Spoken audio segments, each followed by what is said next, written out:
Before these sessions, I actually open my door and I holler at everybody and say, get off connection number 3, please. I need it all to myself. Exactly. Yeah. That's great. What time is it here? What are we running? Yeah. 1:59. Oh, there we go. Getting close to the. I have an alarm set at my watch, my clock on my phone, so I'll get the little chime when it's time to officially start. But it's nice to have people. Oh, there we go. Nice to have people joining us in. So, Kate, we're gonna get started here. So welcome. I'm gonna get us started. Thank you. Welcome everybody. Welcome back, or welcome if you haven't been here before, to the Junior Office Hour. You're here with Sally Parkinson, who is an instructional coach, and joining us from her couch. Yeah. And Pam Gallant, who's the assessment and evaluation consultant for our board, and she's joining us from her dining room table. Yeah. And I'm Kate Allison. I'm also an instructional coach, and I'm joining you from my bedroom. Full disclosure. Not on my bed. I'm at a desk in my bedroom.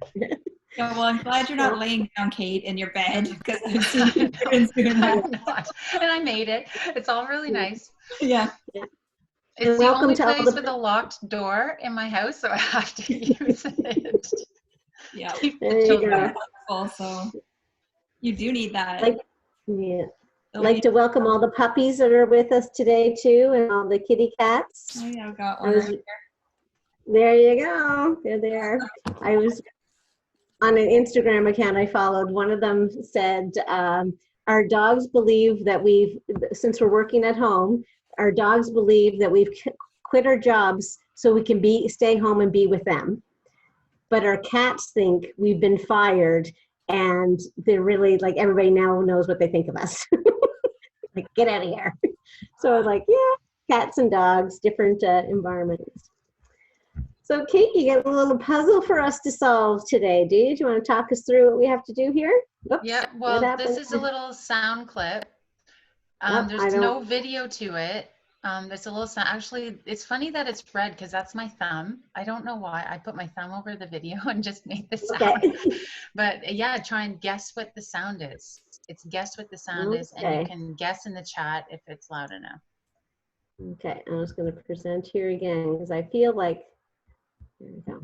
Okay, so listening closely. Whoops, sorry guys. Oh.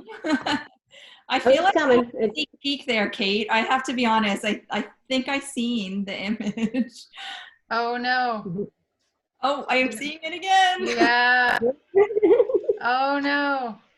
I don't know why we're having technical difficulties there. So this is sound. Only look at half the screen. Yeah. Close your eyes. It's so hard to hear. Yeah. Well, here it is again. This is the real one.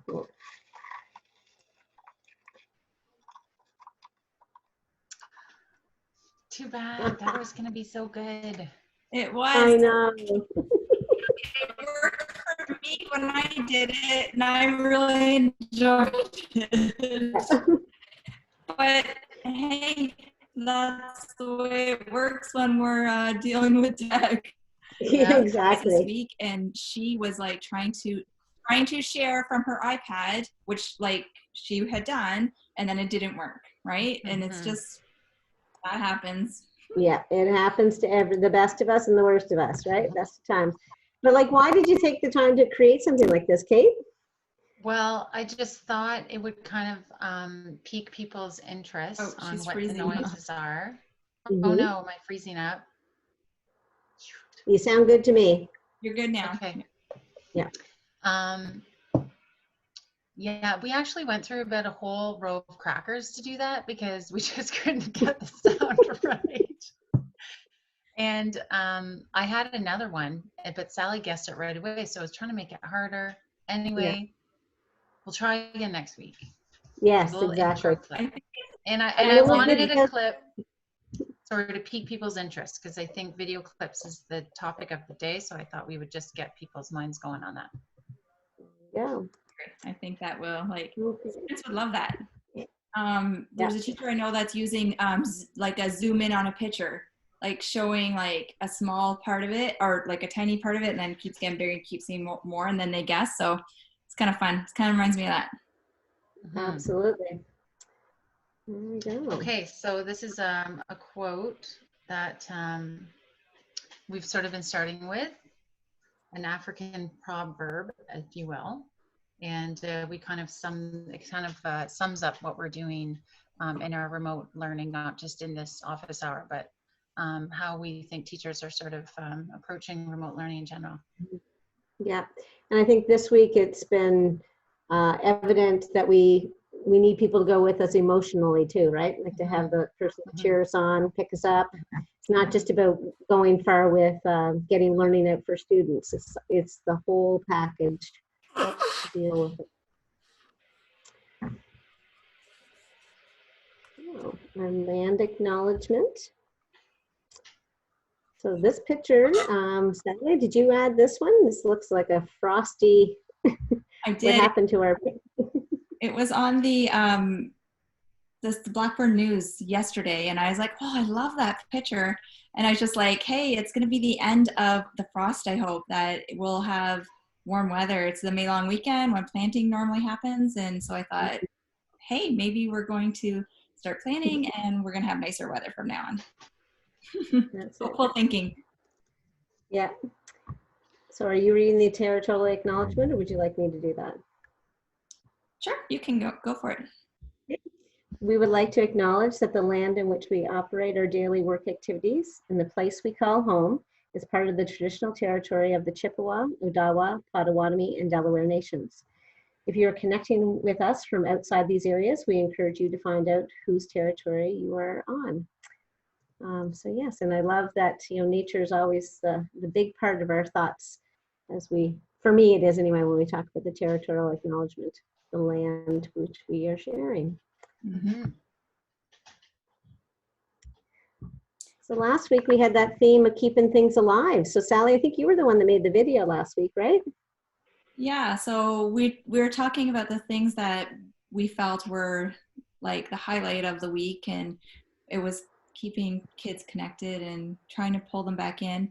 I feel like Kate's example that she started off with, if it worked, what a perfect example of that. Like just something that like gets the kids interested. It's like a brownie holding it in front of them to try and pull them in.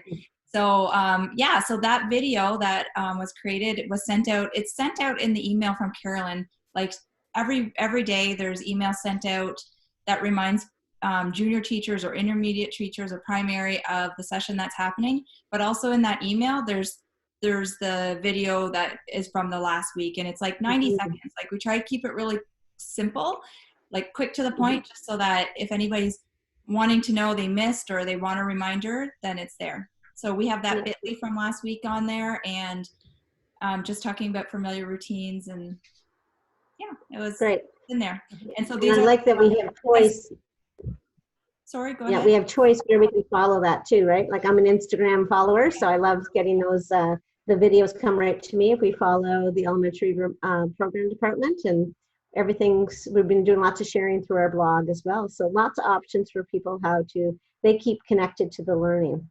That's right. And we have so much great contributions from our junior teachers, and the other office hours are talking about their contributions from their teachers. It's great to be able to share the thinking and learning.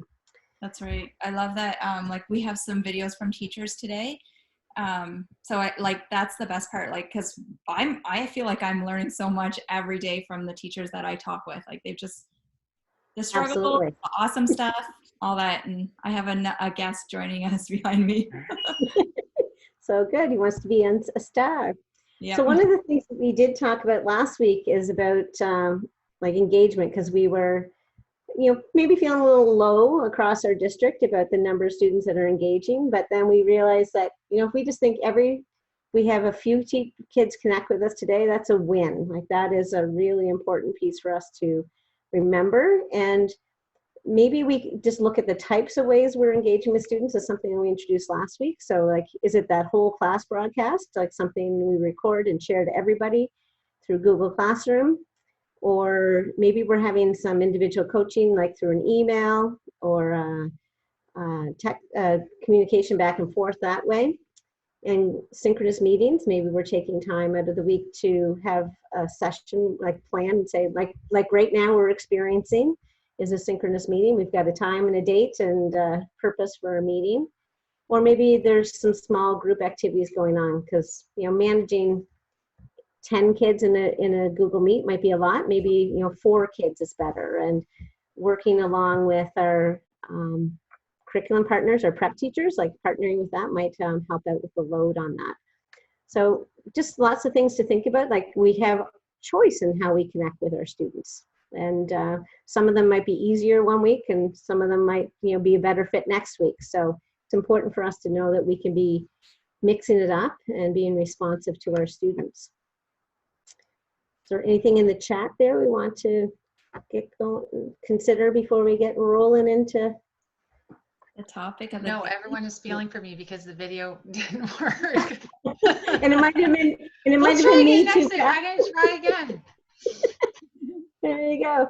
Well, when we got looking at this whole idea about, you know, ways to engage with, teachers can engage with students, we thought, like, we do so much of like the video clips in our team, and we've been learning more about how to refine the video, like our video making skills and learning. So we were wondering, like, is there a place for using videos in individual coaching moments? Or is there a place where we could do a whole class broadcast, like a video to share with everybody? Like, are these things that might support our learners? So we were kind of like, well, want to explore that, find out what's going on. And we know we've got lots of teachers that are sharing videos, and we've got a couple from classrooms that Sally and Kate have gathered from teachers. So just something to consider as we move forward. So then we think, well, how do we feel about making videos? So Kate, you're going to give us some instructions and how we can maybe get some feedback from our audience. Yep. So on this screen, I put 3 emojis about making videos because I think people are kind of at different spots in making a video. Mm-hmm. You might have made some like me, and then it kind of didn't work, so you feel a little discouraged. But I am going to try again, or maybe you're kind of really nervous to make one because you're not sure about the tech side, or you're not sure about like what it's supposed to look like. So I have 3 different emojis there. I think they're fairly self-explanatory, and I wonder if everyone can just use their annotate option. You may have used that before in Zoom. If you're at a laptop or desktop, you can click at the top where it says view options, and then there's a little dot that says annotate, and then you can use a stamp or draw or something like that, and just literally label on here near the emoji where you think, I'll put some on there, where you think you are in your video making. And if you're on an iPad, there should be a little, if you scroll to the bottom, there's a little pen that comes up as a circle. And if you click on that, then you'll have a few options to annotate as well. So we'll give people, oh good, everyone's on it. You guys are awesome. Yay. Experts now. They've been doing it for a while now. I know, so good. Just don't forget to, like, when you're done annotating, X off, else you'll still be annotating as you are touching the screen. Oh, good. Good to know. Thank you. Is that the new way of like wash your hands a lot? So this is good. We've got, you know, some people that are like feeling pretty comfortable with making the video, and others are like in the middle. Like, I've been doing it for a long time. Like, this has been our job for the last year and a half, and I put mine in the middle because I still don't like. It's not my favorite thing, but it's okay. I do it. I put mine in the middle too because I'm like, my voice. I always like. I feel like I have a little bit of perfectionism, so like I'm like, oh, it's not just a breezy thing for me. I have to say, okay, take a chill pill, Pam. It's going to be okay. Make them. So Kate, I feel like you're, because I think what we have to share today is for a little bit of everybody's. I think it'll help everybody. Right. I think that's an important piece to say. If we're going to go into making videos, like where you are is okay and how you choose to use it. We're just kind of, this is another tool to use, right? Like a video. Just like, we learned last week that the whiteboard's a tool. Like, is that the tool that our students need to be engaging in with right now? It might be, or maybe we just put it on pause for next week. So videos, again, reflect where you guys are with your students and how you want to use that. Oh, and I'm going to have to remember to clear annotation, right? Clear annotation. Okay. So why videos? So we kind of mentioned that already. I guess we started chatting about that, but it's engaging for kids to watch a video, and I feel like we're watching a lot of videos recently, but there's different ways we can use it, and I think we're going to outline some of that today. And then also in our profession, it's to support their learning, right, and where they're at. So we're hoping that if we give you a few different thoughts on how to use videos with your kids, or it will help you with what you have to do with your class.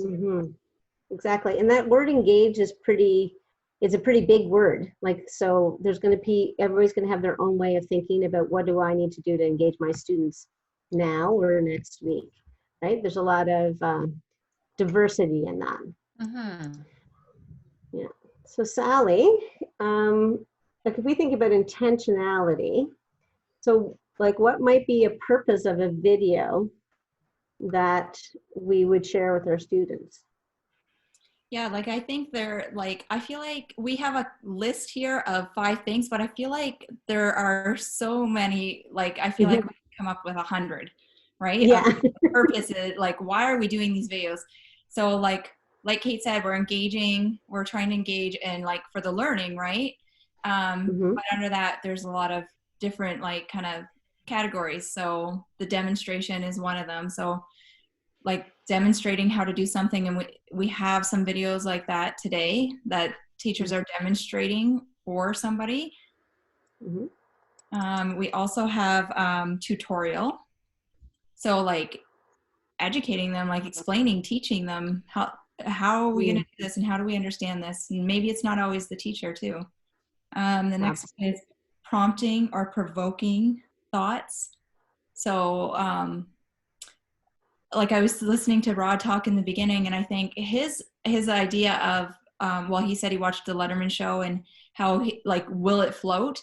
Like I think that is such a great, like that would be such a great provocation, or we could just take that little clip of something and then show it, right? So we could make a video like that, like, and I think like will this float would be a great thing. Or like he said, that experiment his wife does, like she could show 2 things and not explain it in any way and just show how the egg floats sinks to the bottom and the one floats, and then like see what the kids would come up with, and that conversation would be so exciting for them. And as a teacher, the whole science world. Thoughts. Yeah. And yes, clearing up a misconception. We have a great video today about that.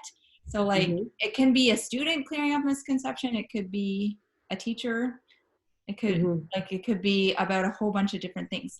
Like we always use consolidation in our discussions, like to help clear up, like as we circulate around the class, we figure out where the confusion is, and then we use that student voice when we're consolidating. And so I think of like this as like one of those mini clips just to consolidate, because it can be done quickly. And when you're collecting students' ideas, I think that's a great spot. You can just find one. If you have video happening from your students, a student could clear up a misconception. And then I've been watching, Sally, I was just going to say, I've been watching lots of videos about sourdough starters, because I've had many misconceptions. I'm like, why isn't mine working? So I've been watching lots of little videos to help me figure out why mine isn't working. Yeah, that would be good. That's perfect. So, and then telling a story. And so there's a whole bunch of videos that like we're going to show you micro videos today, but these could be all done with like all kinds of different videos. So we're focusing on one type of video, and it could be done in a whole bunch of different ways. So I'm looking forward to today and then further sessions to come to talk about this. Right. So if we think about, if we're going to make a video, then the intention of why we're choosing to make that video is varied. So, but the skills we develop through this conversation today will apply to all those situations.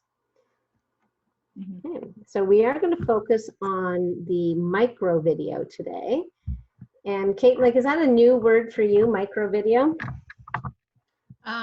Yes, I mean, I feel like I know what it is now, but, and I know what the word micro means, so I feel like I can put that together, but I actually didn't know that that was a term, a micro video.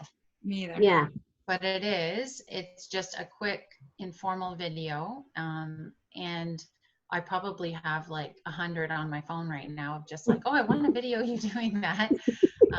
And they're raw and uncut and unedited. And I think that's the kind of video that everyone should start with. And for us in our teaching lens, it's just in time teaching. So it's kind of something that you would do if you were in the class. You'd be like, oh, but and just sort of jump in when you know that it's time to jump in, and for whatever reason you want to jump in. Yeah. So that's kind of how this little post-it note's kind of like the little note we should give ourselves when we're talking about these micro videos. They are low production value. There's like no bells and whistles. They're as simple as all get out. And we're not going to spend a lot of time creating these micro videos where if we go back to the emoji piece, some people may be feeling like videos, oh, there's, sound and there's text and all of those extra pieces. Like there are videos like that, but micro videos are basic. Which I love. I love that idea because really, like when I am teaching in the class, I am not rehearsing over and over again. Like kids get me as they get me, and like I don't care. Like that's how I am, and like just quick and like do it because we don't have time to like make them high production, high energy. Like we don't have time for that. So there's a time and place for that. Yeah, exactly. I think this one's going to be like my new favorite. And we're going to show, thank you to contributions of some of our colleagues. We've got some real life examples, and we're, as a team, we're learning about the videos too. So we've been playing around and making some. But just like there are some things that define what makes a micro video. Yeah, so like less than 90 seconds, so short. Now, if you made a micro video and it was like 100 seconds, I think it still counts. I think you're okay too. Yeah. But like, yeah, just short, quick videos. And like, that's the best part of them. It's not a lot of effort. And then the medium, like what is the way in which these videos might be produced? So screen recording, like if you weren't here in this session, we talked about screencastifying and using that to like record your screen and what you're doing. So that is one medium through which you can do that. Whiteboards. So like in Seesaw, you could record the whiteboard that you're working on in there, or all the other whiteboards we've talked about, you can record that. Headshots and capturing videos, I feel like those are very similar. Like you're just using like your handheld camera or your iPad or maybe something more fancy. I'm not, but like just recording like what's like you happen to see something and you're recording it, or you set it up and you're just recording it really quickly. Or maybe you're turning it on you and it's recording you, and then you can like explain. Right. It's something to help students move along, and it's like maybe seeing your face or seeing an image of, or seeing you actually doing something is going to help that understanding. So basically these two are the same tool, like you're using, say, your iPhone, but the headshot is like you actually see my face and my head and shoulders. And the other one is like I might be focusing on an object. So it just depends on my comfort level, right? Do they need to see me or do they just need to hear me, my audience? And like, okay, so watching your headshot right now, Pam. Yes. I know. I'm like, oh, goodness gracious. You have a great, lovely headshot today too.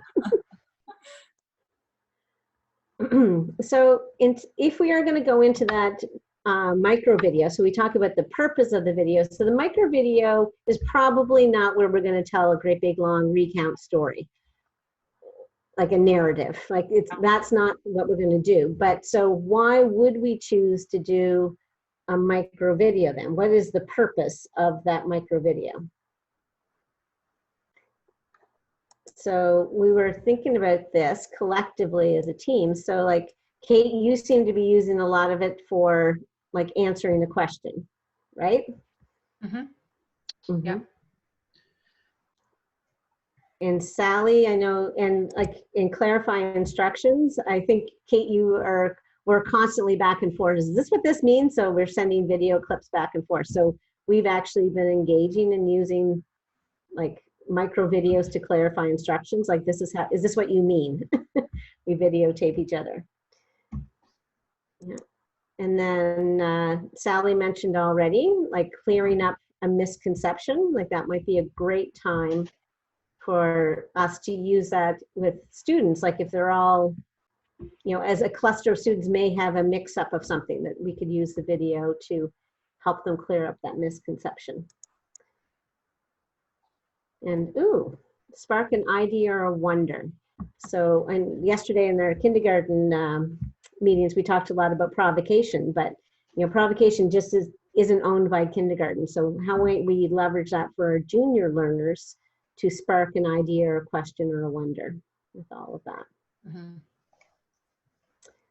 So we're going to go into some examples. I think Kate, you're up first to talk to us about this one. Sure. Yeah. This video, I actually made a really long video similar to this, but I thought, oh, I can do this even faster. I just used Screencastify, and then to show a student or students that what happens when they drop a file. So I've had teachers telling me that their kids can't find the copy, that they lost it in their Google Drive or whatever, and then they've had to remake the assignment or however that goes. But I wanted to just show a quick one to everybody that this is how you do it. Right. So answering that question, where did my file go? Or where can I find my? Mm-hmm. Yeah. So I'm going to play this video. If the sound is not great, I'm sure we'll hear about it in the chat. So just give me a second to make sure we have it ready for everyone. Okay, so a lot of kids have been asking me what happens when they lose a document before they hand it in. So over here I have Elijah's document, and he accidentally presses X. Oh my gosh, don't worry. You can make a new copy here if you haven't started it, but this new copy is going to be blank. So if you have done work on it and you accidentally X'd it and you think you deleted it, you didn't. What you need to do is you go to add or create, okay? So this one's make a copy of the brand new sheet, and this is add one that you already done and finished. This will be in your Google Drive. So click on Google Drive. And your Google Drive is anything that you've worked on. It doesn't delete anything unless you actually go and really delete it. So the one that I want is the one with all the boxes filled in. This is the one with all the boxes filled in. I can tell from right here. And if I have other assignments, they're further down. So I'm going to click on that one. I'm going to click add. Then I'm going to click turn in. Okay, so I tried to make that short and sweet because I feel like as a teacher I might have been inundated with the same kind of question over and over, and so I thought, oh, I'll just show this. I'll show everybody. It's in there in case they forget it later on. They can just watch this over again. Awesome. That would be like, so that would be posted in your Google Classroom. Where would you post that? I would post that in the stream, I think initially, but then I guess if I didn't want, I guess I could send it out in an email as well. Well, I just think the stream would be something that they could scroll down and find it, you know? That's the first thing they see when they log in is the stream. Well, what a great safety net for like, my work is gone. And just like, no, we have an answer. It's prepared answer. You're giving accurate information. But also I think there's a lot of moving parts there. So if we think about a family member trying to support a student at home, like this could be watched and watched and watched and watched until you get it right. So much easier than having to write it out. First do this, then do that, then do this. Showing a video like that is pretty simple. A micro video. I'll just say here that in the chat, Lisa said that she has a Google slide that links all of her help videos. So that's so much better than my idea. So she just adds that and then puts the link in. to the That's video. amazing. It's such a good idea. Yeah, so everything's housed in one spot. So if you're not kind of, because I'm not sure everyone reads the chat when they're on these. Yeah. So I just wanted to highlight that, but you can always have your chat open at the same time as you're watching this session. I just wanted to mention that. But that's such a great suggestion. Thanks, Lisa. Awesome. Okay, so this one I have a clarify instruction micro video for everyone. Just to give a little context, this is actually to support my dad. He's 80 plus, and we were trying to FaceTime at the start of this, you know, like, why am I talking? Like, let's try FaceTiming. So every time we would call him, the call would drop. And it's like, you must not have something turned on in your settings for FaceTime. So I use the iPhone screen recording button to create this little video. It's nothing fancy. It goes pretty quick.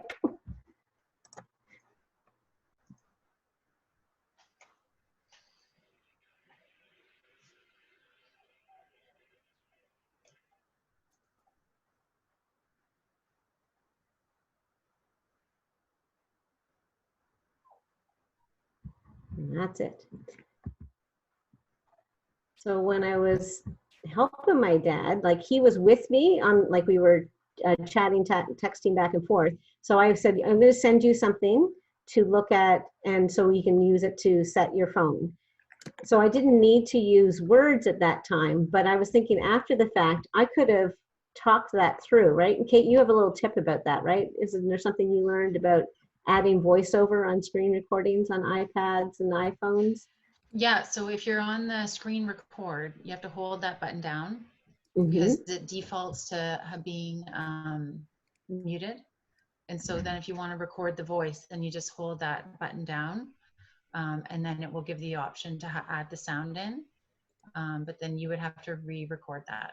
So it's pretty easy. And if you have iOS 11 or up, then that's an option.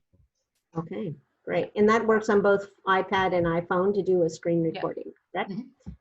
Anything with iOS 11. Changing my life dealing with my my dad, showing him lots of things.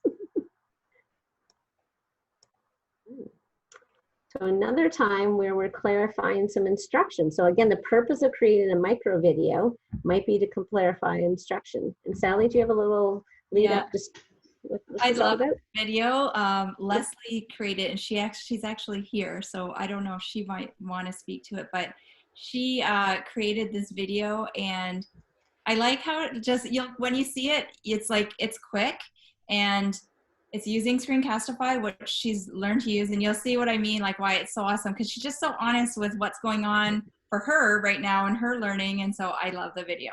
And if you notice too on the side there, like the little, on the right bottom corner, you can see like she has her head's there, so they know, but you can't really see her face. So I don't think that was on purpose, because I've met with her a few times and the light happens to be behind her. But if you weren't comfortable with having your face on like the video, like you can still have it personal by like having the shadow of your face, but it's not your actual face. So I really like that. Well, and I use Screencastify too, right? And I didn't have my face, so. Yeah. Hi, Dixon. I just learned something new, so I wanted to try it out and to share it with you. So I learned how to share my screen with you and take a video while I'm doing it, so that I can show you how to do things if you're not sure. So the first thing I wanted to show you is I was looking around yesterday and I noticed that some people are doing the work, they're just not hitting turn in afterwards, okay? Or submit. I think it's one of the two, anyways. So make sure that you're doing that. So I was wondering if you could do me a favor. If you go to your Google Classroom and you go to those three bars on the left there, you can see, and then there's a to-do list right there. So if you click your to-do list, now I'm a student in a classroom, so I'll go to the one that I'm actually a student in. And this was just like a demo classroom for us to learn from. So these here are the things that I have not completed, that I have not turned in. So see what it says is what's missing. So if you could go and just take a peek at that and just set, if you realize, oh, I did that, then click on it and then just hit turn in. Okay, so if we click on it, and then there it is right there. See how it says turn in? Okay, so if you could do that for me today, just go through and make sure everything that you have done, you have also submitted. That would be wonderful. I think that is so amazing because like it's so much easier to like follow along and understand what somebody's saying when there's a video, and like it's just like you're in the classroom showing, right? And the other thing that I really liked about, like I like so many things about Leslie's video, but like another thing was that she has used a demo class. So she has this demo class that she can use. Like she was part of, I think she was part of the Google Classroom, like the middle section in the beginning. Yeah, it was ours. Kate's name and I can add any teacher to that anytime.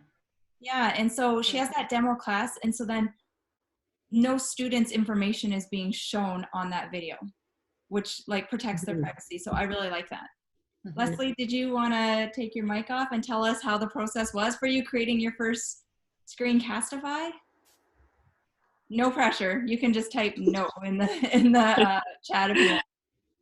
No, it was good. It was fine. I'm not convinced many students actually watched it, because also in there I showed them where to put the like for Google Meet, how it's in the banner if you're on a laptop, and that little icon if you're on a phone or a tablet. And I still get questions every single time. So I'm not convinced too many people actually watched my video, but I was excited that I learned how to do it, and you taught me, Sally. So thank you very much. Yeah. Hi, Leslie. It sounded very authentic. That's exactly how you would be in the classroom, which brought me right back there. But, you know, and in the classroom, do you think they listen to us all the time after one one viewing? Probably, yeah, right? Thanks, Leslie. Thank you. Thank you. So then another reason why we might go to a micro video, like again, that 90-second little video clip, there's not a lot of polish to it. It's just get the information out, might be to get ready for class discussion. So we have another contribution. It's Greg. And is he here today, or are you sharing on his behalf? Yeah. Okay, so, and did you check in with him, Sally, to what the story is behind this one? Yeah, I asked, and he said it was definitely okay for the sharing of this. He said he actually sets this to, so he creates the video the night before, and then he sets it to be released in his Google Classroom. You know how you can, the settings on the side, get it in there. It's set to share out at 8 a.m. The kids get it, and then they have like, so once you watch the video, you'll see like what he's saying. It's preparing them for a community circle discussion. So they can watch that before, so when they join, they're not using the time in the session to watch it. He's not having explained, they know what they're coming to the community circle for. And so then they watch the video, they respond with a couple questions and start thinking about it. And then when they come to the community circle, the teachers know kind of like where the conversation's gonna go. So it kind of helps them like prepare for what they might need to add to it. And then they have a discussion live with after this. So this is like on demand here, and then live they'll meet together. Awesome. Okay, so we're going to see the example. Good morning, ladies and gentlemen. This was an article Miss Moran found, and I had heard rumblings of this back in October, but I didn't know this was actually happening. But it looks like our school board is actually looking into phasing out single-use plastics. So if you can remember back in class, we were talking about how the federal government was talking about getting rid of single-use plastics next year in 2021. So our school board is trying to think of ideas and ways to slowly phase it out. So our question to you this morning is to write a few sentences as to how you, and you only, can make sure that we're getting rid of single-use plastics. So think about your daily use of single-use plastics. So when you come to school and being at school, how can you get rid of single-use plastics? There's a teacher, hey? Just the way he talks. It's just so teacher, like repeating things, and like it just gets ingrained in us, right? I love it. It was really good. And like, it's screencast again. He used screencast here. And I really like actually having a video for this prompt, because you can watch it over and over. Yeah. Right? Because sometimes when you're listening live, and you don't want to say, shoot, I missed that. Can you say that again? So it gives them sort of that option, right? And it's quick, so it's not a long time to pay attention. Right, and there's text to read, but I want to hear what the question is. And when I think about this whole piece is the the scheduling of it. Like the student gets it ahead of time and they can think about it and, you know, slowly process it at their pace. And so when they come to the community circle, they feel probably like, I have something to contribute. Like I thought about it. It's not just like, how do you get rid of single-use plastic? Yeah. You that panic moment to go along. Like that's just another example of knowing our students, right? They need think time. So how might we do that when we're learning at a distance? Mm-hmm. Thanks, Greg, for sharing. Pardon? Yeah. Sorry, Go ahead. just to add, I know Heather and Greg have been spending some time with Screencastify, and Heather said to me this week that you can upgrade right now with Screencastify for free, and you don't have to put a credit card or anything on it. So she said that's really nice. It's allowed her to record her reading a book longer. So that's something if you're interested. She said all you have to do is when you go to the upgrade section, type in capital CAST_COVID, and that's in the enter coupon section under upgrade, and you should be able to use it. So nice tips. Can you put that in the chat? Yeah, I can type Yeah, it. that is good because I'm not sure if you haven't used Screencastify, they do limit you to 5 minutes. Yeah, they do. Yeah. So this And is we're kind of a using nice way to micro promote videos, that. right? We're talking micro videos right now, but I thought we should just add that in if anybody wants to do that. There you go. Okay, so clearing up a misconception. So this is probably going to be extremely useful to, you know, set people back on the right path. And we have another teacher story to share from this one. Yes. So this is Deb Winder. She joined us a couple weeks ago too, and she was using this as a clearing up a misconception. She said, "I'm actually just going to pull a text up. I know she has a meeting right now, but she said that she was clarifying for students because they were a little bit confused. She said she noticed in previous days assigned work that they had been moving vertically first. So like this is coordinates, like X and Y coordinates. So they're moving up, they're going up the Y coordinate and then the X. And so they're mixing those up. And so she wanted to clarify that first it's the X and then the Y. And so they were going to be doing a treasure hunt or treasure map in their live Google Meet. And so then she wanted to reinforce that before the session. And then she also wanted to have this for like her learners that like would actually like to like see some movement in what's happening. So she said that this was the way she decided to go. Okay, we'll give this one a go. Hi everyone. Today we are looking at our coordinate grid again, and we are going to be looking at ordered pairs. So just as a quick refresher, this is my x-axis. So this is my horizontal axis that I always look at first. There's the x.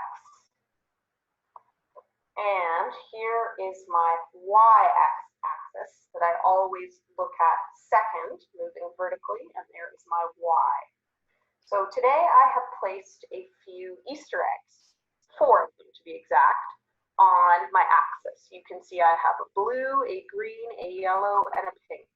And today we're just going to look at ordered pairs, and I want to go over why the x coordinate appears first and the y coordinate appears second. So if we take a look at the yellow egg, for instance, can you tell me what? Oh, sorry guys, did I press pause?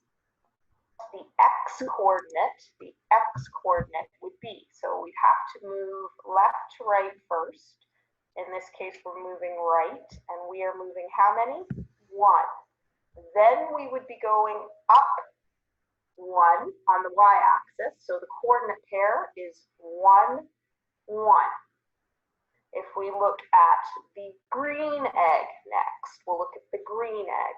The coordinates would be, first we move on the x-axis, 1, 2, 3. Then we move on the y-axis, so it's 1, 2. So the coordinate pair would be 3, 2. I really like how she just, like, she even moves the camera up and down with the, like, we're going left to right, and then we're going up 1, 2. So it's definitely like just a quick, like, here, I'm going to show you how to do this. I like it. Teachers are the, so creative. the head nod. I mean, you got to work with what you've got. Yeah. Hi, everyone. Oh, sorry. Today we are Getting click happy. Okay, so next up is another misconception piece. But this is a different slant, right? Like this actually is student voice. Yes, this is my daughter, and because I think sometimes we forget that students often clear up each other's misconceptions in the classroom. So it's just another element that we can sort of bring into the picture here. If kids feel comfortable, they could get, I videotaped it in the session, but it would be fine. I could have just sat the iPad down. She could have done it herself. And she actually buddies up with someone to do her work. So if just on FaceTime. So I think if her buddy wasn't able to figure it out, then she could actually show her how she was going to do this. Or, you know, if this was something that she might submit to the teacher, then the teacher would know how she actually got her answer rather than just putting the answer, right? Because in this learning environment, it's hard to know how they are getting the answer. She doesn't actually do a lot of explaining in here, and I didn't want it to be like, well, how did you know to do that? As any teacher would probably do. But I just thought I would throw it in because it's good to remember that kids can teach each other, right? And we want to remember that part. So she was changing, yeah. Come on. Do a fraction into a percent. I do 3 or 5. 5 times 20 equals 100. 3 times 26 means it's 60%. And the great part is that kids are like, she was like super concise. So 90 seconds is plenty of time. And I wish she had explained a bit more. I, as a teacher, probably would have asked her about that video, but you could use that and show your class if she felt comfortable with it. And then you could ask her about it. Because I did say, how did you know that it was a percent? And she looked at me, you know, with 12-year-old eyes and was like, well, Mom, it's per cent. That means like per 100, like cent is 100. And I was like, okay, thanks. But it was great because that's kid language, right? I never think about percent like that, but it's so obvious to her and good for kids to share with each other, I think. Yeah. Well, I just love that you. Sorry, go ahead. I was just saying, like, I see how you gather that from her in one case, and you know that you could use that as an assessment piece. Like, she knows what's going on there. But then just showing that to the class, people are like, oh, I didn't do the same thing to the top and the bottom. Like, my misconceptions cleared up from my peer. Like, I love that you can use the video for a couple of different contexts or purposes. And Sally, what were you thinking? I was just noticing when Kate was talking, she said, well, if you just asked her to share, if you could share it, right? Like, so noting like that, yeah, like that's a really good tool or a good thing to do is like have a child clear up a misconception. Like that would happen in the class all the time. But like in this scenario, we would need to get consent from the parents and from the child to be able to share that video like with the class. Right. Yeah. And we have Kate, you were out taking some pictures of nature in this one to help us spark an idea or a wonder. Yeah, so we actually have this, I'm just noticing the time here. We have this family of birds that's living in our, well, you'll see where they're living. And I just thought, and we've been checking on them every day. And so I just thought I would take a quick snapshot just to see what people thought. So you can go ahead and have a little look, and it's good to think about ideas you could do with this video. I wondered, like, I know what I would do with it. I wondered what other people, your thoughts maybe in the chat, what you think you might do with this video, because there's lots of ways that you could take it.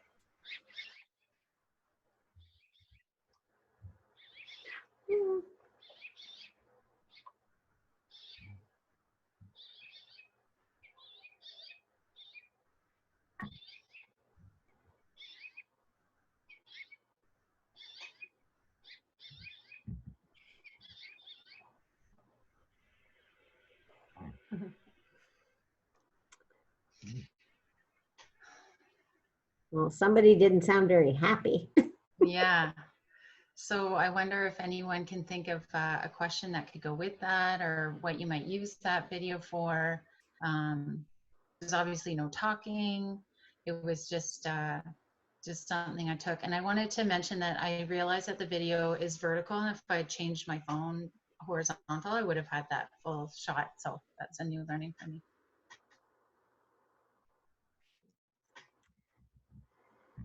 And then another example of child doing work at home. Sally, is that what's happening here? Yeah, sorry, Pam, can we just go back? Oh, yeah. Mary Lynn was typing in the chat there. She's just saying, oh, like she would want to know what kinds of birds they are. And I can just think, like, I think if I showed this in the classroom, like my last classroom that I had, all the kinds of questions that we might get, like, I think like my automatic response to Kate was like, this would be a perfect community circle discussion, because I feel like that poor mother bird, Kate, is torturing the mother bird.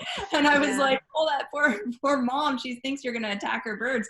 And so like, just like, that's my response. But like, can you imagine like what all the kids their response might be? So that could be one. Or then maybe it becomes a habitat discussion, or maybe it becomes like a life cycle discussion. Like there's so many things that could come from that. Or why did they build their nest there on my light? Like, why is that a good spot, right?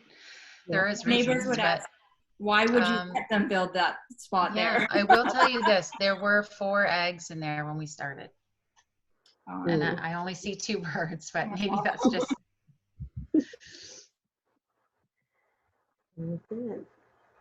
Okay, and then another idea in Spark. Sally, is this your boy? Yeah. He's given permission. So like micro videos are supposed to be just like quick, right? Like no effort to them, right? So I'm gonna like be honest, I had 2 takes here, because the first one I sounded terrible in it, and then he tried to like start up the lawnmower and like it didn't look good, and my daughter was outside with me, we started laughing at him. So like I did take 2 takes here. So this is the second take. The first one he went up the left side of the driveway. This one he's going down the neighbor's side of the driveway. But I'm hoping everybody can watch and then like think about their grade, and then add in the chat what kind of question would they come. My mind automatically goes math, but I'm curious to see what other people would come. Well, I don't know why my mouse clicking doesn't always seem to.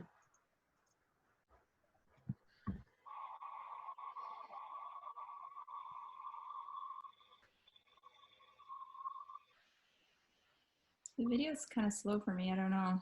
It was slow for me on the last one too. So I guess the nice thing would be that if this was sent out in advance, right? It's not like it's gonna load, right? And it's not gonna be glitchy. Like we're live right now, and so if it's sent out in advance, it would go. They'd be able to see how long the video is. How much does a view like that cost? Yeah, it's expensive, and I'm worried I'm not gonna be able to afford it with this nightmare happening right now. Yeah. How many steps? Yeah, that's a good question. How long is that? How big is his step? If his step is this far, how far does he walk?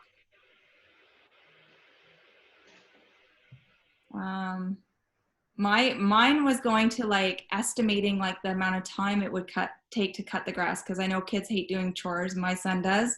So like, yeah, Alicia did it too. How long will it take? So that's a good one. I wonder if I wondered like how many strips it was going to be, like how many back and forths that was going to be. Yeah. Rod's talking about the pattern he might make. Mary Lynn's talking about the payment. So I was thinking about that too, Mary Lynn, and I was thinking like, if he were getting paid like minimum wage, how much would he get paid? If he's getting paid chores, how much? And how much would that be per minute that he's getting paid? That would be like a good question. Yeah. So we've got some great examples of, like, thank you to our contributors from our classroom teachers and from our team there. You made some great stuff.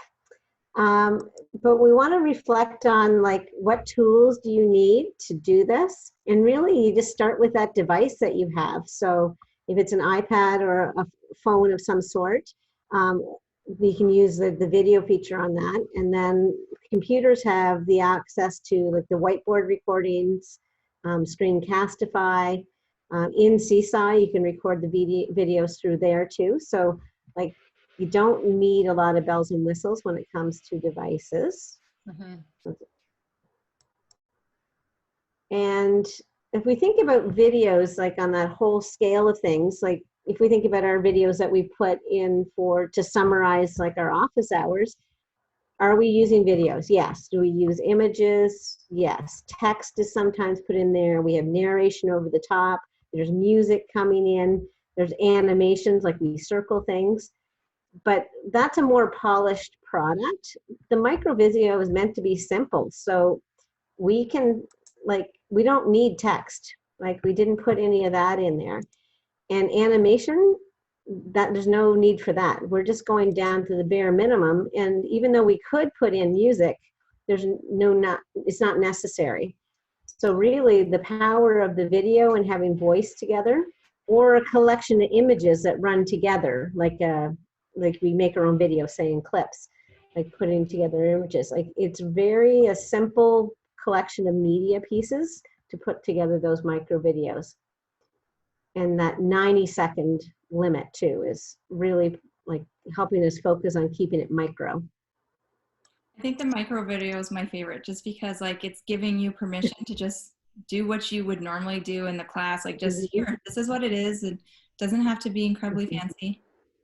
Yeah. Oh, Lisa says like TikTok for schools. Exactly. Yeah, there might be a place for it. TikTok. And I just want to say something about Lisa, since we're on the topic, since Lisa's come. She was the first one to ever say anything in a Zoom. So yay, Lisa. Yay. I'm just wondering if Ben ever sent her, Ben ever sent her the reward. We'll send her that. Yeah, so once you have those, great rough. Oh, somebody's talking. What was my reward supposed to be? I don't remember. I feel like it should have been a tray of desserts for your school. I don't know. It was candy or something. But like if we think about once we have those videos, like say on a device, and then we want to move them to our Google Classroom, there's different pathways to getting there, and all of them have pros and cons, right? So like Google Drive, like when I often upload things to Google Drive or Google Photos, like it's automatic. The con with that though is that sometimes it takes a time for the rendering of a video, but once it's there, then there's lots of flexibility once it's within my Google Drive. But sometimes I'm a little impatient, and waiting for the Google Drive upload is frustrating. And you know what? I'm taking online courses a lot this year, and I love when people share something through Google Drive because I don't have to upload it then to my computer. Like if I just click on the link, I'm viewing it in the cloud. And so it's not something that's getting downloaded. So it's for the viewer, somebody who's going to access it later, just clicking on the link is really nice. Yeah. And like email will work. Sometimes there's size volumes, but like emailing it out. And then Kate, you often use the AirDrop function. Yeah, I do use that a lot because I often take video with my phone and then I AirDrop it to my iPad, just because I don't have Drive on my phone because it takes up so much. And I find that really helpful. AirDrop is like one of my go-tos for sure. I mean, maybe people in the audience have other ways, but we just want to acknowledge that there's not one path. Like you can go many ways. We did hear from the Seesaw crowd yesterday, in the kindergarten, that if you uploading videos to Seesaw often works better on your phone. Like if you have it on your phone, use the Seesaw app to get your videos in. That path works really well rather than trying to go to your computer. Interesting. Good to know. Yeah. Yep. So we just wanted to finish up talking about videos because we know, I think people are like either have ventured into them or are venturing into them, and we know that it's a tool that is not too hard to use. It might be a bit uncomfortable at first, but once you have your first go around, like Leslie said, then you feel so much better at it, right? So we encourage you to try something if you want. If you have any questions, you can always contact us. And if you go to the slide 24, because I think we're coming to an end here, Pam. Yep. Oh, there we go. We have other office hours. So if you kind of have more questions or you have colleagues who want to chat, then here are the other times and places that you can go to for the office chats. And as always, you can always email Pam, Sally, or I. Our emails are on the board website, or you can private message us on in here, or whatever you choose. Yeah. We thank you so much for contributions from our classroom teachers today. And we're always looking for ideas what to talk about. We just basically came to the idea of video because we were doing a little bit of learning about it too, but we were seeing videos out there, people using that to engage their students. So like for all those reasons we talked about there about the micro videos. So thank you for inspiring us to look more deeply at tool we might use to share with our students. So hopefully you got a little nugget out there to try in your classroom, or realize, you know, I'd like to do a little bit more thinking about that. That's it. Anything else good for the cause? In the chat? In the chat from Heather. Sweet. Everybody just appreciates you so much, Rod. Well, I'm impressed. You guys are right on the money again, right to the hour. Every awesome. minute. So professional. Thanks very much, everybody. Thanks, everybody. Bye. Bye. Bye-bye.